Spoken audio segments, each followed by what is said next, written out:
cómo se forman los volcanes, qué alimentos requiere tu cerebro, qué virtudes tienen los murciélagos, cómo tratar enfermedades con nanomedicina. Esto y mucho más en Científicamente.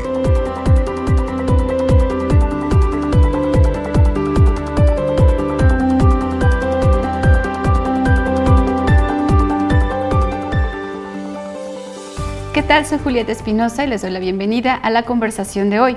Hoy vamos a platicar acerca de las virtudes de los murciélagos, estos seres animales incomprendidos, y para ello vamos a platicar con la doctora Gabriela Castaño Meneses, coordinadora de la Unidad Multidisciplinaria de Docencia e Investigación de la Facultad de Ciencias. Doctora, ¿qué tal? ¿Qué tal?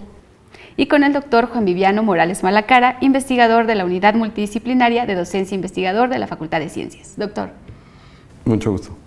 Para comenzar con esta plática, me gustaría que nos comentara la doctora cómo es que a lo largo de la historia se creó todo este estigma en torno a los murciélagos.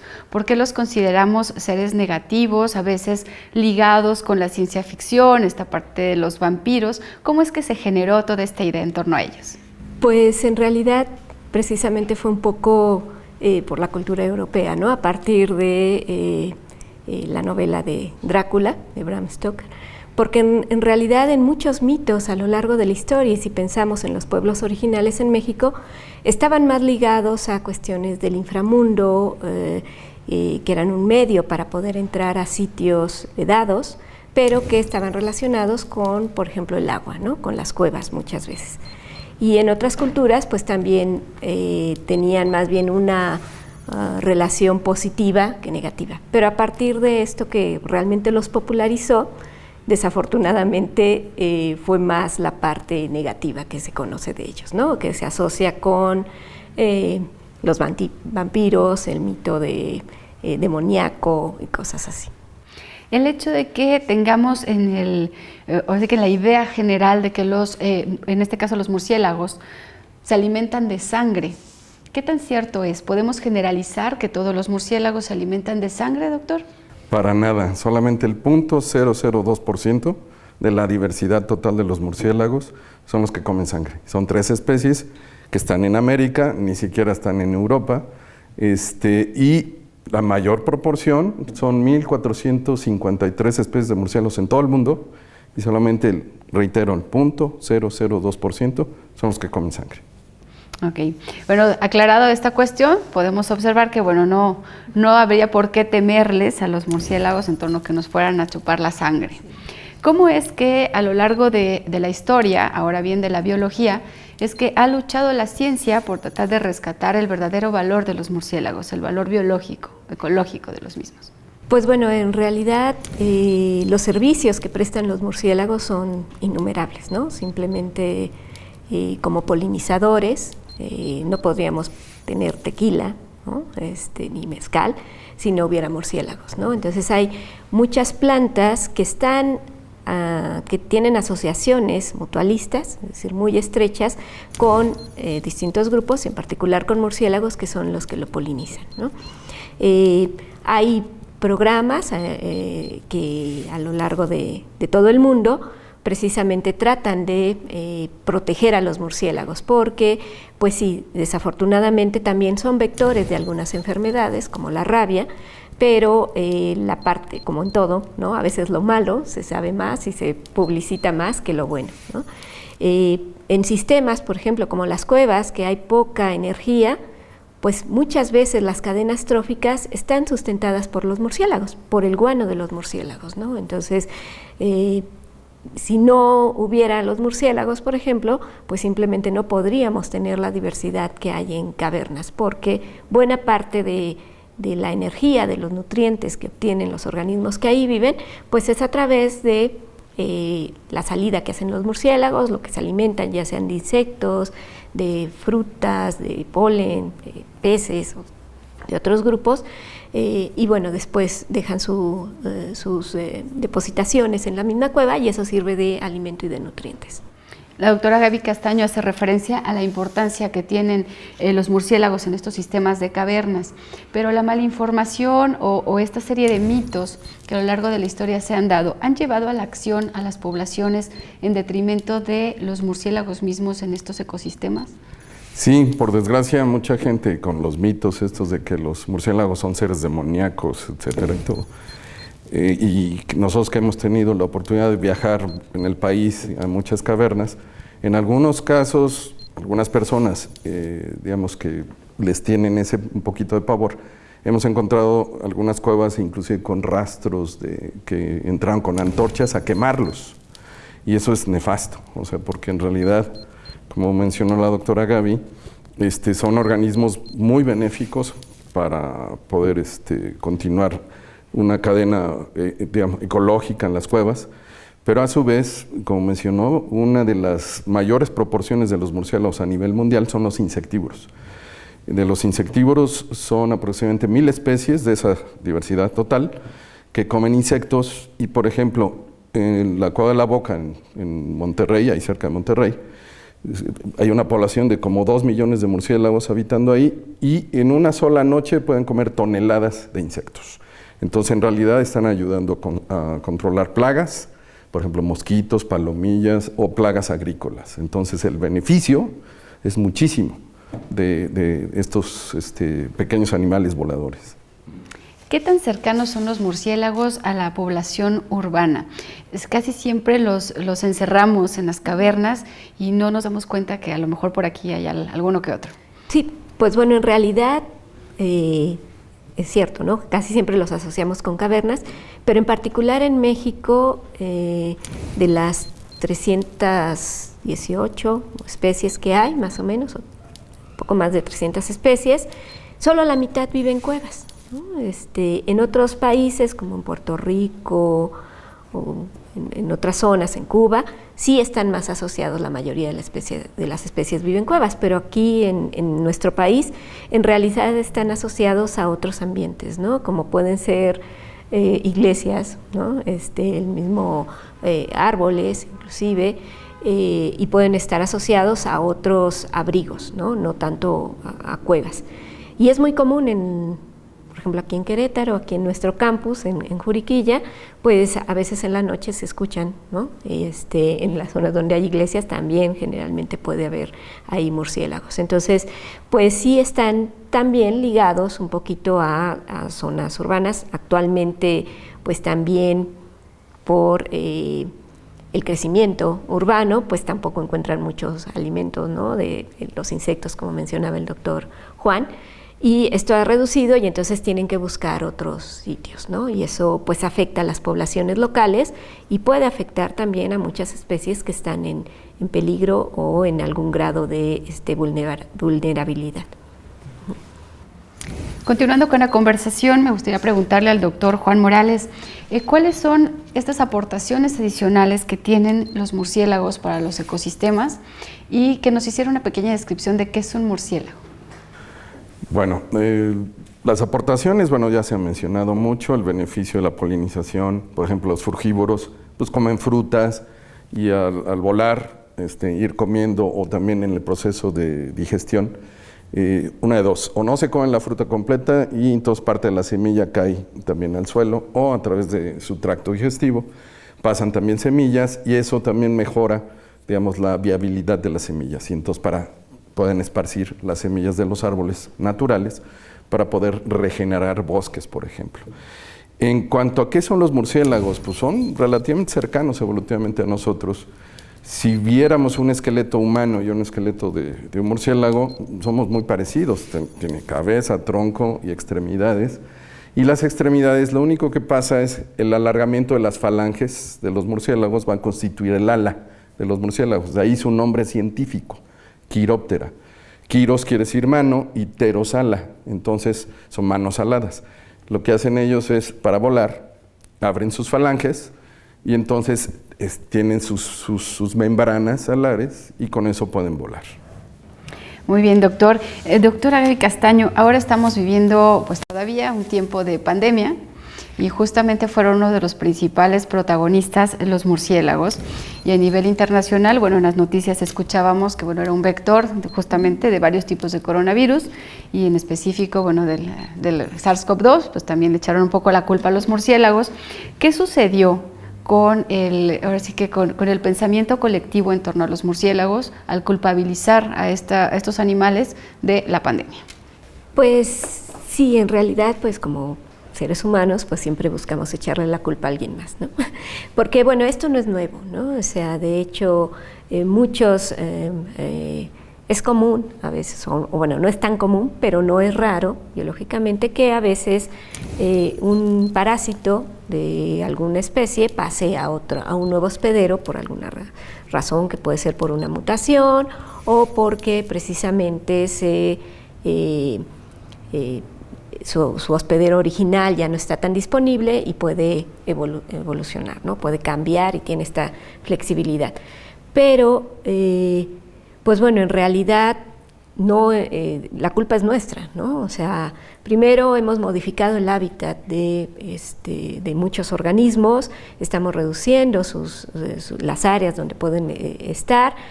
Al consumir ciertos grupos, pues también ejercemos un efecto de depredación que tiene una presión mucho más fuerte sobre las poblaciones. Y pues generalmente los parásitos son evolutivamente muy, muy eficientes, ¿no? Y entonces, cuando su hospedero ya no está en las mejores condiciones, pues ahora sí que buscan otro, ¿no?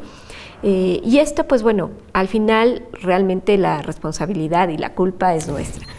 Y pues bueno, no es por alarmar ni nada, simplemente es para que tengamos en cuenta y tomemos medidas, es que esto va a seguir sucediendo mientras sigamos alterando los ambientes, ¿no? Estas zoonosis y estos cambios en los hospederos pues se van a presentar, ¿no? Va a ser estas pandemias, pues van a seguir en un futuro, pero pues bueno, está en nuestras manos reducir los efectos y también tratar de evitar que precisamente se vuelvan más frecuentes cada vez y que podamos tener problemas más graves en cada ocasión.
Este contexto de la pandemia justamente y el papel que están jugando los murciélagos en torno a él, ¿de qué manera ha modificado el estudio de los mismos? Es decir, la pregunta es, ¿en el mundo científico se alteró de alguna forma el tratamiento del estudio de los murciélagos a raíz de esta culpabilización que se dio a ellos por la COVID-19?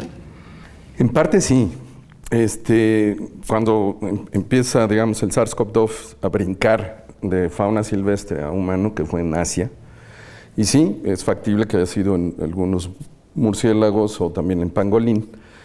Sin embargo, los coronavirus están en otros organismos. Hay en camellos, se han registrado coronavirus también hasta en cetáceos y obviamente en humanos, pero son otras cepas literalmente diferentes. Inclusive en América los murciélagos no tienen no tienen el SARS-CoV-2, o sea, esta pandemia no la tienen los murciélagos de América, no la tienen. Y entonces hubo una alarma, así, a los que no trabajamos con murciélagos, todos los investigadores a nivel internacional, que es Bat Conservation International, la asociación, donde nos alertaron, dijeron, alerta, alerta, alerta, los que trabajan con murciélagos en América, por favor, trabajen con todas las protecciones, cubrebocas, etcétera, para trabajar con los murciélagos, para que entonces ahora el ser humano, nosotros en América, no contagiemos de SARS-CoV-2 a los murciélagos americanos. O sea, sí, tenemos que tener precaución, pero para nosotros no pasarles el virus. El peligro eran ustedes. Para nosotros somos el peligro para ellos. Ok. Actualmente, doctora, ¿cómo considera que debemos de tener en cuenta el trabajo de los murciélagos en los ecosistemas? O sea, ¿debemos de revalorizar, debemos hacer campañas de divulgación o de qué manera podemos rescatar el valor que tienen propiamente los murciélagos? Sí, pues es esencial, ¿no? Porque pues ahí va también nuestra supervivencia y muchas, como les comentaba, muchas funciones ecológicas que tienen los murciélagos. Yo creo que como cualquier otro organismo, pues siempre tenemos que respetar. Ellos están antes que nosotros, mucho antes, ¿no? Entonces, bueno, nosotros hemos invadido muchas veces su ambiente. Algunos de ellos, como les decía, pues se han adecuado también a convivir con el ser humano, ¿no? En ambientes más antropizados, pero en particular pensando en las cuevas, o sea, si decimos los murciélagos y todo va encadenado, ¿no? Todas nuestras acciones al final tienen consecuencias y, por ejemplo, pues mucha del agua que consumimos pues tiene que ver con las cuevas, ¿no? Se genera en mantos freáticos, está ahí y la podemos obtener a partir del ciclo que se lleva a cabo muchas veces en el subsuelo, que tiene que ver con las cuevas. Y si estos sistemas no están sanos, es decir, donde haya la fauna, que se lleven los ciclos biológicos de manera adecuada, pues difícilmente el agua también va a tener la calidad que normalmente estamos acostumbrados. Y aquí entran los murciélagos, ¿no? Precisamente porque primero viven ahí, pero pues buena parte de todos los ciclos energéticos, como les mencionaba, están sustentados por los murciélagos, ¿no? Y una gran diversidad de organismos que viven solo en el guano, por ejemplo, de los murciélagos, ¿no? Entonces hay clasificación de organismos que se llaman guanobios porque solo los vamos a encontrar ahí, ¿no? Y tienen adaptaciones, como el doctor Juan les puede comentar un poco más, de aquellos que viven sobre los murciélagos, ¿no? Entonces que también son muy importantes y pues bueno, como les decía, muchos frutos tropicales son dispersados por murciélagos, ya simplemente como les decía, el tequila, ¿no? Si no tenemos murciélagos no podríamos tener tequila. Entonces es esencial y bueno, no solo en los ambientes cuevas, sino también en ambientes áridos y semiáridos, en donde también la dispersión de muchas plantas pues depende de buena parte de muchos organismos, pero también están incluidos murciélagos, ¿no? Generalmente en zonas áridas son más las hormigas quienes dispersan, pero también entran ahí murciélagos y aves. Muy bien, doctora. Y ahora hace mención de algo interesante. Estamos hablando de, en este caso, el SARS-CoV-2 como un parásito de los murciélagos, pero justo lo que mencionaba la doctora, el doctor Juan Morales, él trabaja con parásitos de otro tipo que viven sobre la piel o sobre el pelaje de los murciélagos con otra intención, es decir, para obtener información diferente y valiosa a nivel científico. ¿Qué nos puede decir de ello, doctor? Sí, en el caso, bueno, a veces el nombre coloquial es parásito, pero en realidad los virus son patógenos. Recordemos que el virus puede estar activo o no activo. Pero los parásitos son organismos completos, o sea, y entonces puede haber insectos o puede haber ácaros sobre el cuerpo de los murciélagos, lo cual durante años yo he trabajado. Y yo puedo ahí, a través del estudio de los ectoparásitos, seguir la evolución tanto, digamos, de las rutas migratorias o de dispersión de los murciélagos en relación a la historia geográfica del planeta. O sea, yo puedo inferir a través del estudio de sus parásitos. Inclusive estos parásitos no necesariamente afectan tanto a los murciélagos. Inclusive estos parásitos no nos afectan a nosotros. O sea, yo puedo trabajar los murciélagos, trabajar sus parásitos, pero estos parásitos son específicos de los murciélagos, entonces por lo cual al hombre no le causa nada. Y estos parásitos, hay de los que comen líquidos de la piel, por ejemplo, o líquidos del folículo del pelo. Alguno que otro parásito tienen que comer sangre del murciélago exclusivamente. Y dependiendo qué tipo de parásito, yo reitero, puedo seguir la evolución, la ruta migratoria de estos murciélagos. Y para nosotros, los que trabajamos tanto parásitos como murciélagos, eso nos da más evidencia, inclusive de los cambios que han habido en el planeta a lo largo de millones de años.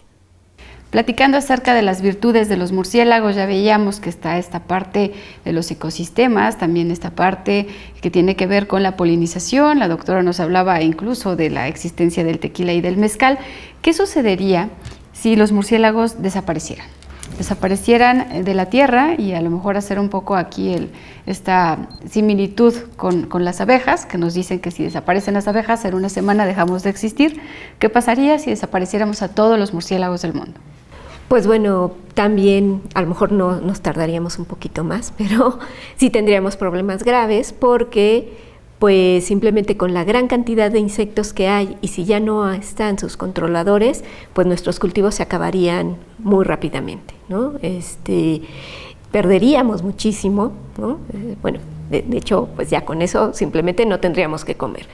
Y pues bueno, estos organismos además son esenciales, son muy, muy importantes en muchos ecosistemas, como ya habíamos mencionado, pero también pues hay que mencionar que es el único mamífero que vuela, ¿no? O sea, porque tenemos otros organismos, ardillas, pero que en realidad planean, ¿no? Entonces, pues simplemente también dejaríamos de existir, quizás no en una semana, pero pues sí en algunos meses, porque pues los insectos tomarían todo el planeta. Muchas gracias, doctor. Y finalmente, doctor Juan Morales, me gustaría que nos comentara de qué manera debemos de valorizar a los murciélagos y cuidarlos. Y en torno a esta misma pregunta, ¿qué tantos murciélagos, sus especies, están en riesgo? Hay muchas especies en peligro de extinción, inclusive este libro rojo de las especies en peligro. Hay muchas de las especies, ahorita no recuerdo el número, tal vez unas 40 o 70 o tal vez 100 especies en peligro de extinción a nivel mundial, y en México tenemos varias de ellas. Y como mencionó la doctora Gaby, efectivamente, de desaparecer los murciélagos por causa de nosotros, padeceríamos mucho. O sea, no nada más habría problemas con polinizadores, o sea, con polinizadores, muchas especies vegetales, o sea, de plantas, cactus, por ejemplo, y agaves, se perderían. Obviamente no habría tequila ni mezcal. Las plagas, por supuesto, aumentarían, tanto plagas agrícolas como hacia nosotros, los mosquitos, por ejemplo. También las cuevas padecerían por toda esta dinámica ecológica en las cavernas, todos los organismos cavernícolas. Y entonces podría decirse que los organismos cavernícolas, el 80-90% de la biodiversidad subterránea desaparecería si faltaran los murciélagos. Entonces es muy dramático. Entonces, y la forma de cuidarlos es respetarlos, o sea, respetarlos, admirar sus maravillas, inclusive hasta los que comen sangre. Los que comen sangre tampoco hay que temerles. Lo que comen sangre es porque el hombre, por necesidad de criar vacas para alimento, obviamente les hemos puesto más la mesa, pero en realidad originalmente los murciélagos vampiros, y solamente uno come sangre de mamíferos, y los otros dos comen sangre principalmente de aves, pero aves silvestres. Y el que come de mamíferos es el causante, digamos, de esta mala fama, que es el Desmodus rotundus, el vampiro común. Pues al criar ganado, pues obviamente se reproduce más fácil, ¿no? Porque hay más alimento. Pero yo puedo proponer, inclusive tal vez a los veterinarios, hay una solución muy sencilla de poder evitar esta situación del vampiro y hacia las vacas. Eso lo he manifestado en otras charlas. Claro, es muy costoso, pero es hacer establos cerrados para meter a las vacas o los caballos y todo, establos cerrados, con ventilación, pero con una malla, para que en las noches pues, pueda pasar el aire, etcétera. Pero la malla va a evitar que entre el vampiro en la noche. Y entonces ya en el día que la saquen a pastar, etcétera y todo, y no hay problema, porque los vampiros salen de noche a comer nada más. Y ese es el santo remedio, y entonces el vampiro recurriría a sus orígenes, a comer sangre de fauna silvestre, o sea, mamíferos silvestres. Es muy sencillo. Claro, es muy costoso, pero sí se puede. Pues llegamos al final de esta conversación. Solo me queda agradecerle a la doctora Gabriela Castaño Meneses su participación. Muchas gracias. Y al doctor Juan Viviano Morales Malacara también por acompañarnos. Gracias. Yo me despido, soy Julieta Espinosa y lo espero en la próxima semana en una conversación más con la UNAM.